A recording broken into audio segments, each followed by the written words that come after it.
Hello everyone, welcome to my brand new blog. So আজ থেকে আমি আমার লাইফে ফার্স্ট ব্লগ করা শুরু করলাম। জানি না কতটা কি করতে পারবো, বাট চেষ্টা করবো ভালোভাবে করার।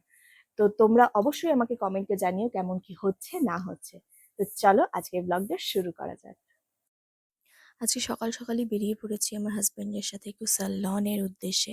কারণ স্যালনে আমার অ্যাপয়েন্টমেন্ট নেওয়া ছিল 11:15 থেকে হেয়ার স্পা করাবো বলে। হেয়ারটা অনেক দিন ধরে ভীষণ রাফ হয়ে রয়েছে, তাই ভাবলাম স্পাটা করিয়েই নিই। অ্যান্ড লাস্ট 7 ইয়ার্স ধরে আমি পিঙ্কিদির কাছেই আমার হেয়ারের যত ট্রিটমেন্ট, ফেসিয়াল এভরিথিং করাই।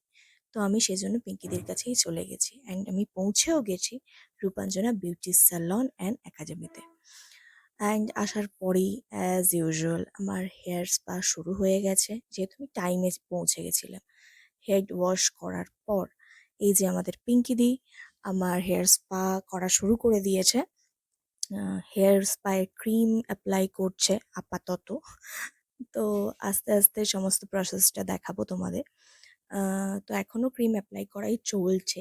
তো পুরোটা হয়ে যাওয়ার পর this is the best part, যার জন্য আমি স্পা করাই, সেটা হচ্ছে হেড ম্যাসাজ। অ্যান্ড এটা এত রিল্যাক্সিং, সারা মাসের ক্লান্তিকে যেন একদিনেই শেষ হয়ে যায়। তো পুরো প্রসেস কমপ্লিট হওয়ার পর আবার হেড ওয়াশ করে আমার এখন হেয়ারের ব্লো ড্রাই চলছে। And just look at my hair, এটা এত স্মুথ, এত সফট হয়ে গেছে, আমি নিজেই হাত দিয়ে ভাবছি এটা কি আমারই hair. Just looking like a wow. So তারপর খুব একটা দেরি না করে আমি বেরিয়ে পড়েছি বাড়ির উদ্দেশ্যে, এবং অ্যাজ ইউজুয়াল আমার হাজবেন্ড আমাকে নিতেও এসেছিল। আমাকে একটু তাড়াতাড়ি বাড়ি ফিরতে হতো, কারণ আজকে আমার বান্ধবী ললিতা আমার বাড়িতে অলরেডি এসে গেছে। আর এই যে ম্যাডাম বারান্দায় বসে বসে হাওয়া খাচ্ছে এবং ওপর থেকে আমাকে আসতে দেখে আবার ভিডিও করছিল।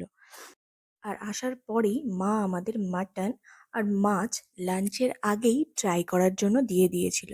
আর এই যে আমাদের অদিতি ম্যাডাম খেয়ে নাচছে আবার, কাণ্ড দেখো। খেতে খেতে আমাদের এটাই কথা চলছিল যে আমরা বিকালে কোথায় যাব। তো লাঞ্চ করে আমরা রেডি হতে শুরু করে দিই। আমি এখনো জানি না যে আমরা কোথায় যাচ্ছি। তো আমার হাজবেন্ড বলল, রেডি হও, বেরোবো। এবার কোথায় বেরোবো, যাবোটা কোথায়, আই হ্যাভ নো আইডিয়া।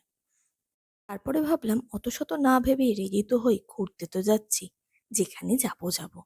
আর 1 ঘন্টা ধরে গোটা আলমারি ঘেঁটে ফেলে লাস্টে ফাইনালি এই জিন্স আর টপটা পরে আমি সাজুগুজু করতে শুরু করে দিলাম। মোটামুটি হয়েই এসেছিল আমার, এবং অদিতিও আছে, ওকেও বললাম চলে আয় একটু সঙ্গ দে।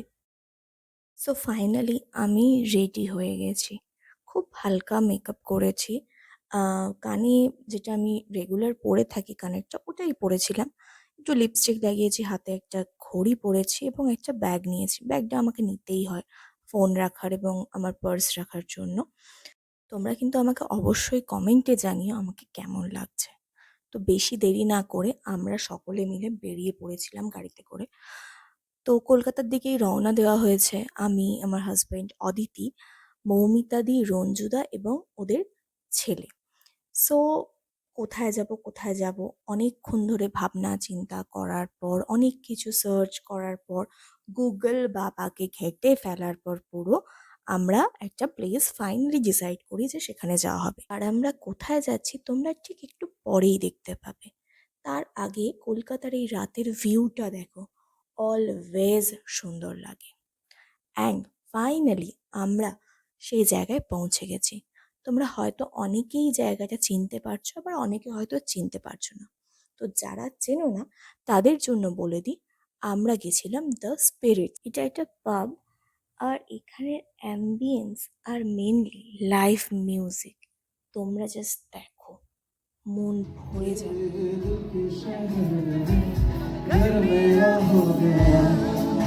हो गया सपना देखा जो तुमने वो मेरा हो गया डूबे तो यूं जैसे हो प्यार होना था प्यार हुआ मेरे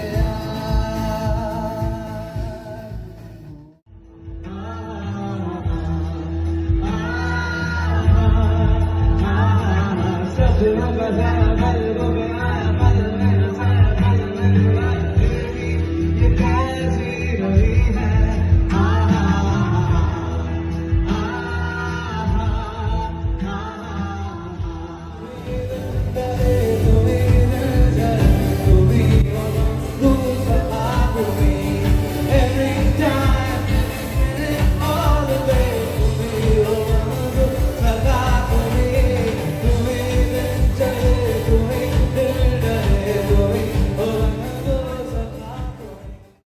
এত ভালোভাবে গোটা ইভিনিংটা এনজয় করার পর কার বাড়ি ফিরতে ইচ্ছা করে, কিন্তু কিছু করার নেই, বাড়ি তো ফিরতেই হতো। তো ফার্স্টে মৌমিতাদি আর রঞ্জুদাকে ওদের বাড়িতে ড্রপ করে দিই, কেন ওদের পুচকেটা ছিল সাথে।